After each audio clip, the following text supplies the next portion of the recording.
20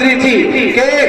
inter مکمل کرنے والے بچوں کو جب فوج میں داخل کرنے کا مرحلہ پیش آیا تو 10 بچوں کا جب ٹیسٹ کیا گیا جسمانی طور پر یا نفسیاتی طور پر 10 میں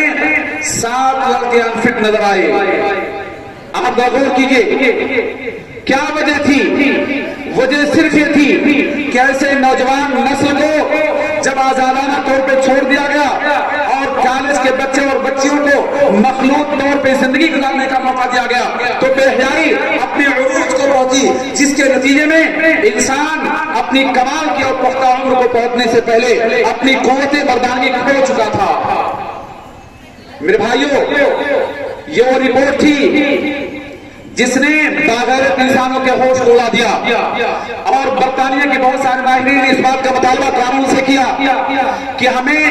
اپنی قدیم تاریخ کی جانب لوٹ جانا چاہیے. لیکن آپ جانتے ہیں طوفان بلاخیز تھا، وہ رکنے کا نام نہیں لے رہا تھا. آج دنیا کی صورتحال کا اگر آپ جائزہ لیں تو اختلاف کا ایسا گندا ماحول ہماری سوسائٹی میں پیدا ہو چکا ہے کہ یورپ کے ملکوں، مغربی ملکوں کے سلسلے میں بات کرنا تو بہت دور کی بات ہو چکی ہے. آج اسلامی اور مسلمان ملکوں نے اس بات کی قانون سازی کا موقع فراہم کیا جاتا ہے کہ ہم جنس شادیوں کی اجازت دی جائے. آپ غور کیجئے مغربی اور یورپ دنیا میں جب ہم جنسی شادیوں کی اجازت دی گئی اس کا نتیجہ ہمارے سامنے کیا آیا؟ فحشکاری عام ہوئی، زناکاری کے نتیجے میں ایڈز جیسی مہلک بیماریاں، کینسر جیسی تباہ کن بیماریاں انسانیت نے دیکھا اور بہت بڑی تعداد میں نوجوانوں کی نسل ان بیماریوں میں مبتلا ہونے کے بعد زندگی سے لوگ ہاتھ دھو بیٹھے. اسلام نے اسی لیے ان برائیوں کا سدباب کرتے ہوئے صاف طور پہ حجاب کا حکم دے دیا تھا اور اللہ رب العالمین نے قرآن مقدس میں اعلان کیا مردوں کو خطاب کرتے ہوئے، اے مردوں کی جماعت، جب بھی تمہیں کسی ایسے گھروں سے ضرورت آ جائے جہاں پر مرد نہ ہو، صرف عورتیں گھروں میں ہوں، تو وہاں تم کیا کرو؟ وَإِذَا سَأَلْتُمُوهُنَّ مَتَاعًا فَاسْأَلُوهُنَّ مِنْ وَرَاءِ حِجَابٍ. ان گھروں سے جب تمہاری کوئی ضرورت وابستہ آ جائے، کسی سامان لینے کی نوبت آ جائے تو پردے کے آڑ سے تم اپنے سامان کا مطالبہ کرو. پردے کے آڑ سے سامان کے مطالبے کرنے کا اسلام نے حکم دیا. لیکن آج ہمارے گاؤں میں، ہمارے پڑوس میں، ہمارے رشتہ داروں میں گاؤں کا ایک فرد گاؤں کی تمام عورتوں کا بھائی یا بہن یا بھتیجا نظر آتا ہے، جبکہ اسلام نے صاف طور پہ ان چیزوں سے منع کر دیا تھا. ابھی آپ نے شیخ محترم کی زبانی اس تفصیل کو سماعت کیا، میں اس بات کو آپ کے سامنے پیش کرنا نہیں چاہتا ہوں. میں صرف بتانا یہ چاہتا ہوں کہ اللہ رب العالمین نے نبی صلی اللہ علیہ وسلم کی زبان مبارک پر عورتوں کے حقوق دیے، مردوں کے حقوق دیے اور دونوں میں سے ہر ایک کو اپنے حقوق کے برتنے کا ذمہ دار ٹھہرا دیا گیا. اس ذمہ داری کا فائدہ بھی بیان کر دیا گیا اور اللہ کے رسول صلی اللہ علیہ وسلم نے بے حیائی اور بے پردگی کے نتیجے میں جو نقصانات، تباہیاں واقع ہوتی ہیں، ان تباہیوں سے بھی انسانوں کو باخبر کر دیا تھا. آئیے میں آپ کے سامنے 2 احادیث پیش کرتا ہوں جس سے آپ کو اندازہ ہوگا کہ ہماری مسلم سوسائٹی اور سماج کو اپنی ماں اور بہنوں اور بیویوں کے بارے میں کس قدر غیرت مند ہونا چاہیے. صحیح بخاری کی حدیث ہے، اللہ کے رسول صلی اللہ علیہ وسلم کے سامنے سعد نے عرض کیا، اے اللہ کے رسول صلی اللہ علیہ وسلم، آپ کا کیا خیال ہے کسی ایسے شخص کے بارے میں جو اپنی بیوی کو کسی اجنبیہ سے محو گفتگو ہوتا ہوا دیکھ لے؟ اور اللہ کی قسم، اے اللہ کے رسول صلی اللہ علیہ وسلم، اگر میں اپنی بیوی کو اس طرح کسی اجنبی مرد سے گفتگو کرتے دیکھ لوں تو اپنی اسی تلوار سے اس کے سر کو قلم کر دوں گا. آپ غور کرو، صحابہ کرام کو سعد کی غیرت پہ تعجب آیا. نبی صلی اللہ علیہ وسلم نے اعلان کیا، اتعجبون من غیرت سعد وانا اغیر منہ واللہ اغیر منی لذا حرم الفواحش ما ظہر منها وما بطن. تمہیں سعد کی غیرت پہ تعجب ہے؟ میں سعد سے بڑا غیرت مند ہوں، اللہ رب العالمین مجھ سے بڑا غیرت مند ہے. اسی غیرت کی وجہ سے اللہ رب العالمین نے فحشکاری کے تمام راستوں کو مسدود کر دیا، چاہے وہ ظاہری ہو یا باطنی.